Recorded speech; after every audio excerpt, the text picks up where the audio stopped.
بسم اللہ الرحمن الرحیم، صدق اللہ العلی العظیم۔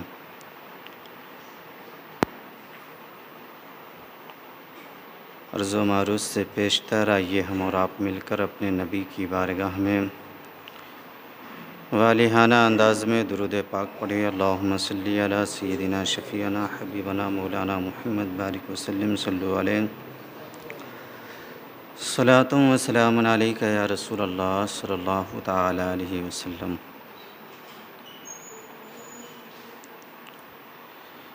حضرات محترم، آج میں نے اپنا موضوع سخن بسم اللہ الرحمن الرحیم کو بنایا ہے۔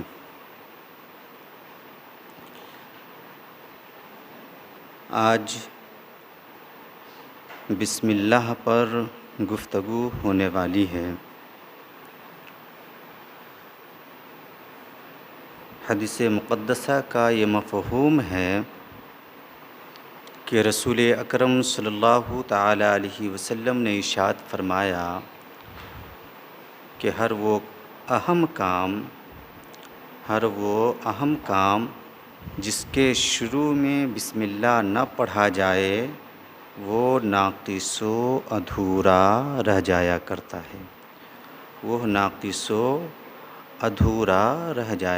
ہے، اس سے پتہ یہ چلتا ہے کہ ہر جائز کام سے پہلے بسم اللہ پڑھنا چاہیے،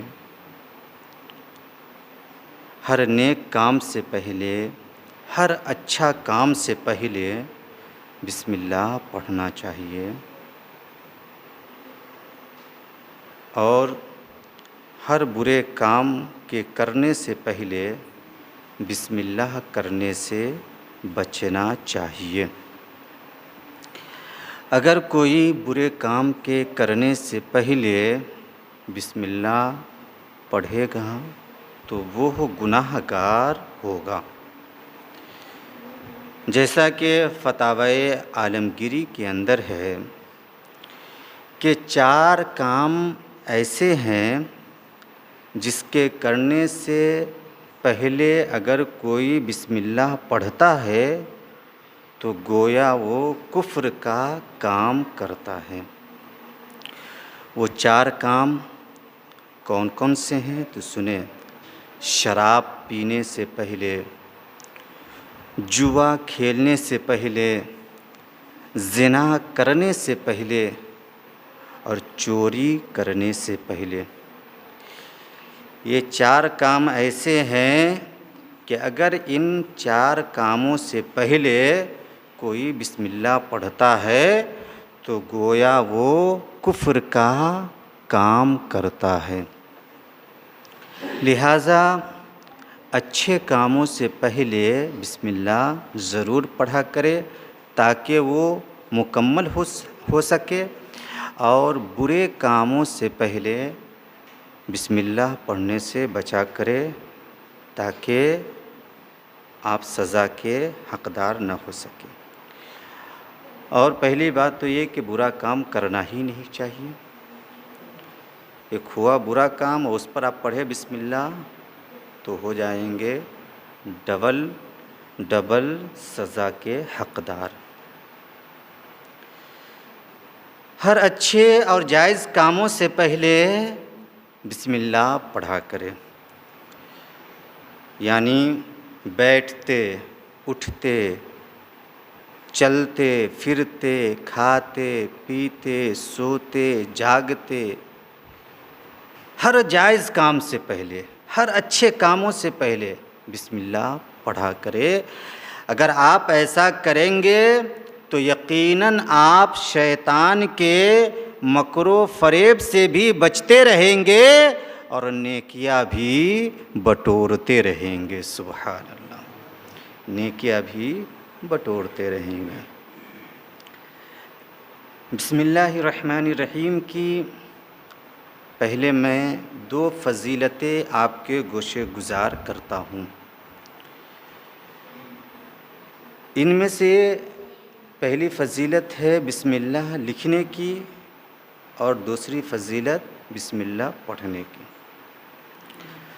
تو سب سے پہلے میں بسم اللہ الرحمن الرحیم تحریر کرنے کی فضیلت آپ کے گوشے گزار کرتا ہوں، جسے صاحب تفسیر کبیر نے بسم اللہ کی تفسیر میں نقل کیا ہے، تحریر کیا ہے۔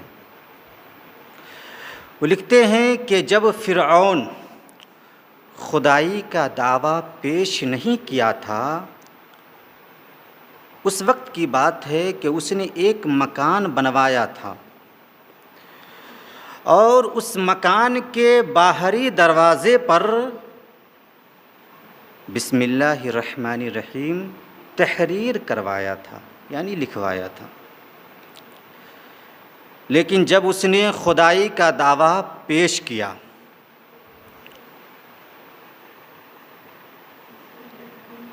ایک خدا کے سامنے نہ جھک کر لوگوں کو اپنے سامنے جھکوایا،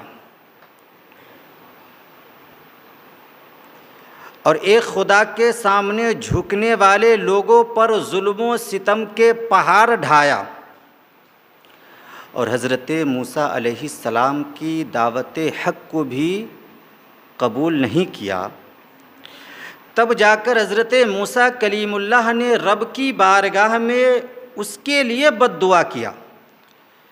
حضرت موسیٰ کلیم اللہ نے رب کی بارگاہ میں اس کے لیے بد دعا کیا کہ مولا تو اسے ہلاک و برباد کر دے، تو اسے نیست و نابود کر دے، اس لیے کہ یہ تجھے خدا بھی نہیں مانتا، تیرے سامنے جھکتا بھی نہیں، بلکہ یہ خود خدائی کا دعویٰ پیش کرتا ہے اور لوگوں کو اپنے سامنے جھکواتا ہے، اور جو تیرے سامنے جھکنے والے لوگ ہیں اس پر یہ ظلم و ستم ڈھاتا ہے، دعوت حق کو بھی قبول نہیں کرتا ہے، لہٰذا اے مولا تو اسے نیست و نابود کر دے۔ تو رب کی جانب سے یہ آواز آئی، رب کی جانب سے یہ آواز آئی، اے میرے پیغمبر، اے میرے کلیم، یہ تو اسی لائق ہے کہ اسے تباہ و برباد کر دیا جائے، اسے نیست و نابود کر دیا جائے، لیکن اس کے بچنے کی اصل وجہ یہ ہے کہ جس مکان میں یہ رہتا ہے اس کے باہری دروازے پر بسم اللہ الرحمن الرحیم لکھا ہوا ہے، اسی بسم اللہ کی برکت ہے کہ اس کے مکان پر عذاب الہی کا نزول نہیں ہو پا رہا ہے۔ اللہ اکبر کبیرہ۔ آپ اندازہ لگائیں کہ بسم اللہ کی کتنی بڑی برکت ہے، کتنی بڑی فضیلت ہے، کہ اگر بسم اللہ کسی کافر کے مکان پر لکھ دیا جائے تو اس کا مکان بھی دنیاوی آفات و بلیات سے محفوظ ہو جایا کرتا ہے۔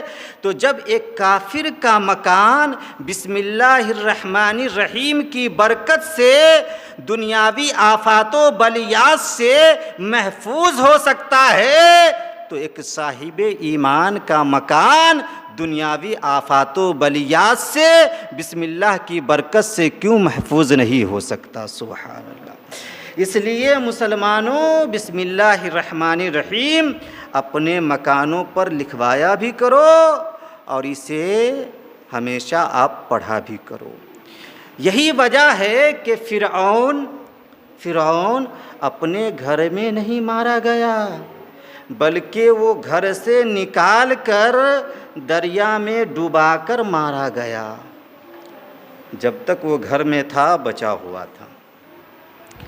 تو بسم اللہ الرحمن الرحیم اپنے مکانوں پر بھی آپ تحریر کروایا کرے، لکھا کرے، لکھوایا کرے۔ اب میں بسم اللہ الرحمن الرحیم کی دوسری فضیلت یعنی بسم اللہ الرحمن الرحیم پڑھنے کی فضیلت آپ کے گوشے گزار کرنے جا رہا ہوں، جسے صاحب تفسیر روح البیان نے بسم اللہ کی تفسیر میں تحریر فرمایا ہے۔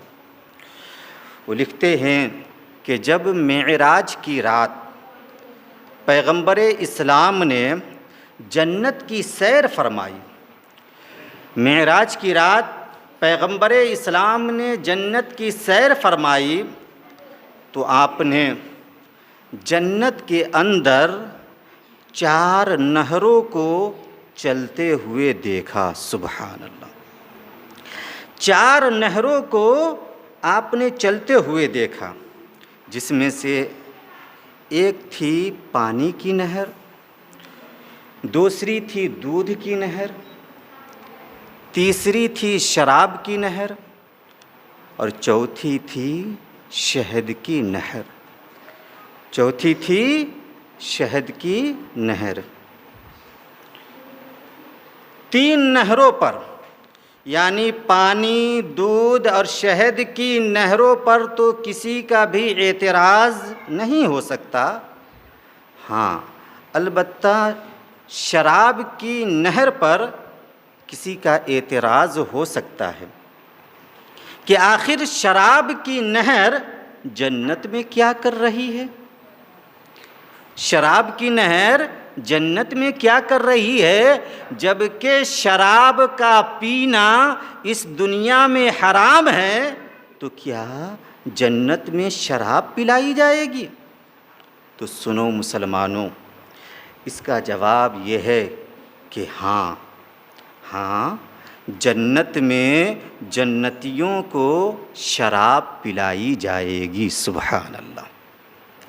لیکن فرق یہ ہے کہ جنت کی جو شراب ہوگی وہ یہاں کی شراب کی طرح نشہ والی اور بدبودار شراب نہیں ہوگی، بلکہ جنت کی جو شراب ہوگی وہ ایسی پاکیزہ اور صاف ستھری شراب ہوگی جسے قرآن مقدسہ نے شراباً طہورا کے نام سے یاد کیا ہے۔ سبحان اللہ، ایسی پاکیزہ، ایسی صاف ستھری شراب ہوگی جسے قرآن مقدسہ نے شراباً طہورا کے نام سے یاد کیا ہے۔ تو شراب جنتیوں کو جنت میں پلائی جائے گی، کب؟ کھانے کے بعد، کیونکہ وہاں حاجت اصلیہ کی ضرورت نہیں پڑے گی۔ یعنی جب ہم یہاں کھانا کھاتے ہیں نا تو حاجت پوری کرنے جاتے ہیں، پاخانہ کو جاتے ہیں، پانی پیتے ہیں، پیشاب کرنے جاتے ہیں۔ کھانے پینے کے بعد ہمیں حاجت اصلیہ کی ضرورت پڑتی، یعنی پاخانہ اور پیشاب کرنے کی ضرورت پڑتی ہے۔ جب وہ دانہ ہضم ہو کر نکلتا ہے تب جا کر ہمیں راحت و آرام ملتی ہے۔ لیکن جنت میں کھانے کے بعد حاجت اصلیہ کی ضرورت نہیں پڑے گی، یعنی پاخانہ اور پیشاب کرنے کی ضرورت نہیں پڑے گی۔ تو پھر وہ کھانا جو اندر گیا وہ ہضم کیسے ہوگا؟ تو اس کے ہاضمہ کے لیے، اسے ہضم کرنے کے لیے کھانے کے بعد جنتیوں کو شراب پلائی جائے گی۔ سبحان اللہ، جسے پینے کے بعد جنتیوں کے بدن سے بدبو نہیں نکلے گی بلکہ پاکیزہ خوشبو نکلے گی، پاکیزہ خوشبو نکلے گی اور خوشبودار ڈکار آئے گی، جس کی وجہ سے سارا کھانا ہضم ہو جائے گا اور خواہشیں پھر سے تر و تازہ ہو جائیں گی۔ سبحان اللہ۔ شراب کے پینے کے بعد جنتیوں کے بدن سے پاکیزہ خوشبو نکلے گی اور خوشبودار ڈکار بھی آئے گی، کھانا ہضم ہو جائے گا، پھر جو چاہے گا جنتی پھر اسے کھائے گا۔ شراب کا پینا اس لیے حرام ہے یہاں کہ اس میں نشہ والی چیز کی ملاوٹ ہوتی ہے، اور ہر وہ چیز جس کے پینے اور کھانے کے بعد انسان کی عقل، اس کا دماغ اس کے قابو سے باہر نکل جائے، اس کا پینا اور کھانا حرام ہے، اس کا پینا اور کھانا حرام ہے۔ اس لیے شراب کا پینا یہاں اور شراب کے جیسی جتنی بھی نشیلی چیزیں ہیں ان سب کا کھانا حرام ہے، اس لیے کہ انسان کے ذہن کے سوچنے سمجھنے کی قوت کو وہ ختم کر دیتی ہے، انسان اس پر قابو نہیں پا سکتا، یعنی اس کے پینے اور کھانے کے بعد۔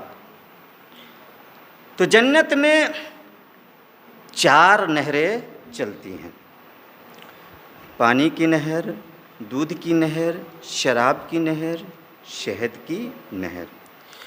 اب سوال یہ پیدا ہوتا ہے کہ آخر جنت کی نہریں کس کے سپورٹ سے چلتی ہیں؟ کس کے سپورٹ سے چلتی ہیں؟ اس لیے کہ دنیا کی نہریں جو چلتی ہیں یہ ندی، چشمے وغیرہ کے سپورٹ سے چلتی ہیں۔ جنت میں جو 4 نہریں چل رہی ہیں یہ کس کے سپورٹ سے چل رہی ہیں؟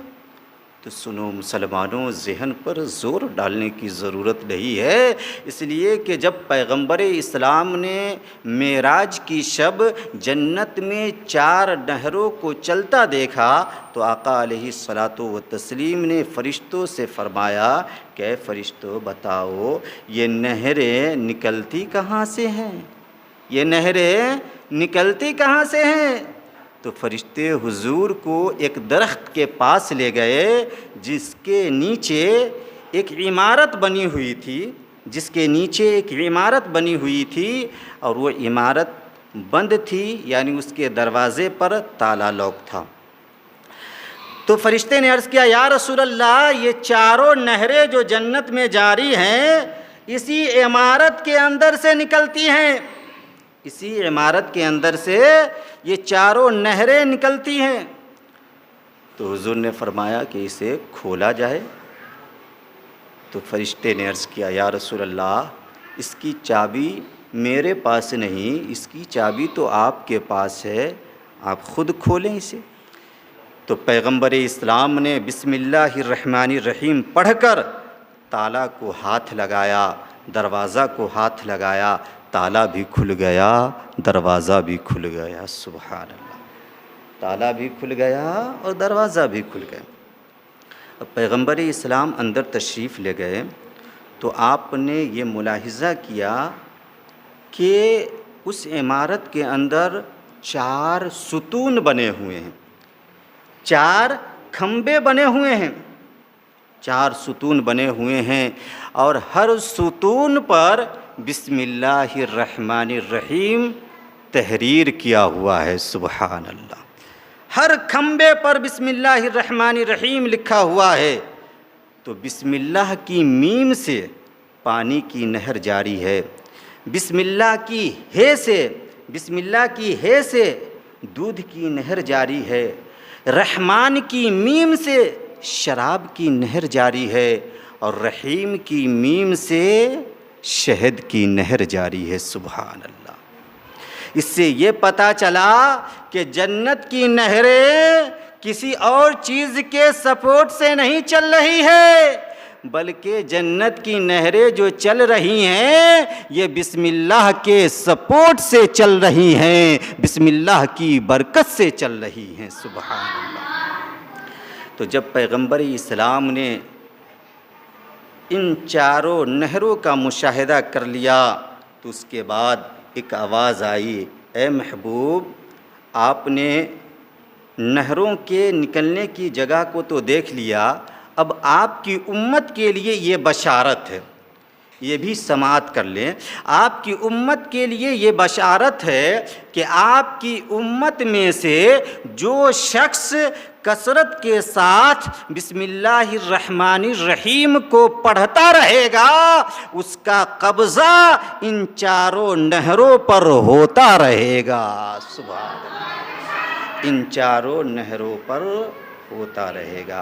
لہٰذا بسم اللہ الرحمن الرحیم کا ورد آپ کیا کریں اور ہر جائز اور نیک کاموں سے پہلے اسے ضرور پڑھا کریں۔ جنت میں 4 نہریں ہیں اور جنت کے 8 طبقے ہیں، یعنی جنت کے 8 درجے ہیں۔ جنت 1 اور اس کے درجے 8، اور یہ سب جنتیوں کے لیے ہی ہیں۔ جیسے ٹرین 1 ہوتی ہے اور اس کے ڈبے انیک ہوتے ہیں، اور سب کس کے لیے ہوتے ہیں؟ مسافر کے لیے ہی ہوتے ہیں۔ اسی طرح جنت ایک ہے، اس کے درجے 8 ہے، اور سب جنتیوں کے لیے ہی ہیں۔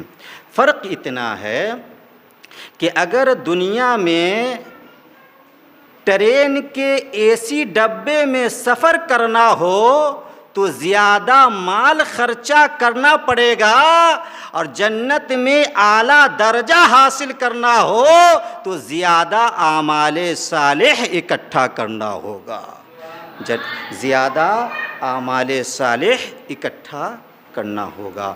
اس لیے چھوٹی نیکی کو بھی کرتے رہے اور چھوٹی برائیوں سے بھی بچتے رہے۔ رب کی رحمت بہانہ ڈھونڈا کرتی ہے، رب کی رحمت بہانہ ڈھونڈا کرتی ہے۔ اس لیے جب آپ اچھا کام کرتے رہیں گے، رب کی رحمت کو بہانہ مل جائے گا، آپ کی مغفرت ہو جائے گی۔ حضرت بشر حافی رحمۃ اللہ علیہ کا نام آپ نے سنا ہوگا۔ یہ درجۂ ولایت پر فائز ہونے سے پہلے بہت بڑے شرابی تھے۔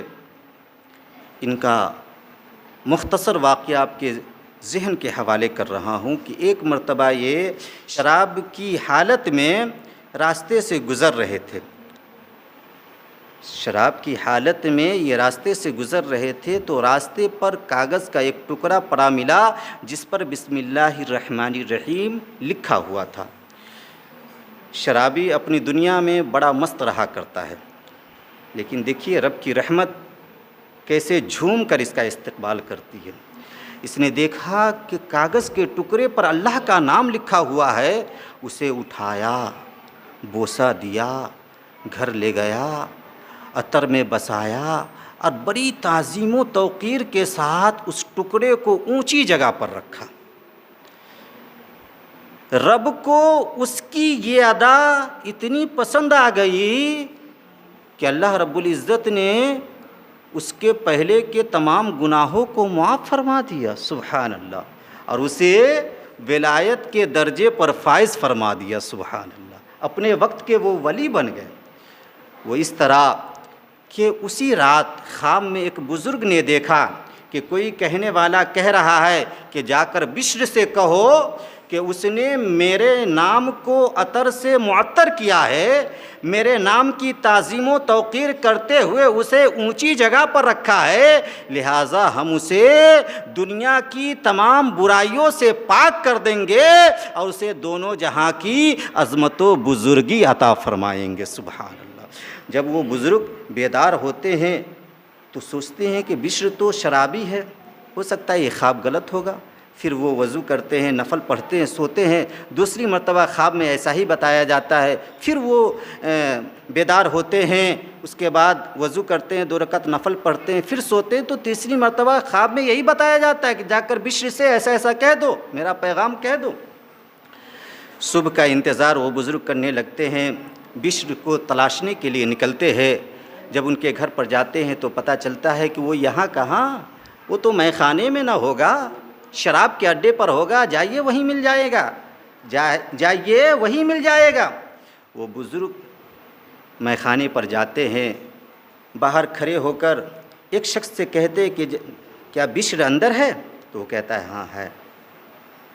تو یہ کہتے ہیں کہ ذرا انہیں بلا دو، ایک پیغام سنانا ہے۔ جا کر کہنے والا کہتا ہے کہ ایک پیغام لے کر بزرگ باہر آئے ہیں، تجھے بلا رہے ہیں۔ تو بشر کہتے ہیں کہ ذرا جا کر ان سے پوچھو کہ وہ کن کا پیغام لے کر آئے ہیں۔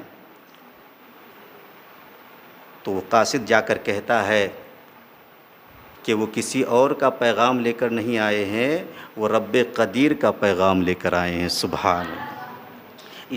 اتنا جب بشر سنتے ہیں تو ننگے پاؤں مے خانے سے دوڑ کر باہر آتے ہیں۔